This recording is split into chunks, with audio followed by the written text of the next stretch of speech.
Sa inyong palagay, mas maunlad po ba ang Pilipinas noong panahon nila Marcos o yung pamumuno nila Arroyo at Aquino? Depende yan sa definition mo ng kaunlaran. Ang kaunlaran ba ay yung general na pagiging mas madali ng pamumuhay, yan ba ay technological advances? Kung sa ganon, ay mas maunlad ang Pilipinas sa panahon ni Aquino, ni Gloria Arroyo.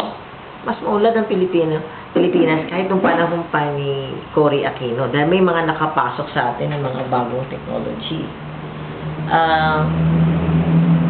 Kung ang titingnan mo naman ay ang pagtingin ng tao sa kanyang sarili, kung siya ay maunlad o hindi, parang mas marami yata ngayon na nag-iisip na sila ay kaawa-awa.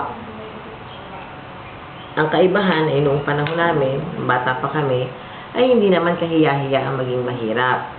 At hindi naman porque mahirap ka ay ikaw ay kaawa-awa na. Ang tao noong unang panahon, kahit mahirap, ay may pagmamalaki sa kanyang sarili. So, hindi, noong mga panahon yun, nakakahiya ang ikaw ay manghingi. So, ang mga tao, kung hindi rin lang may mga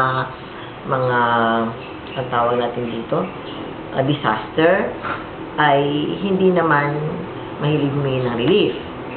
Di katulad ngayon, mas marami ang humihingi. At dahil siguro yun sa pagtingin ng mga tao sa kanilang mga sarili na kaawa-awa sila. So, in that sense, parang ang pakiramdam ng mas maraming tao ngayon ay hindi sila maunlad. Pero yun ay sa perception din lang naman ng tao sa kanyang sarili. Kung akong tatanungin mo, mas maunlad kami ngayon kaysa dati. Pero dahil naman yun sa aming pagsisikap at kami naman ay nakapag-aral ng papa mo, ganun din aming mga kapatid. Dahil ang naging trust ng aming mga pamilya ay ang pag-aaral.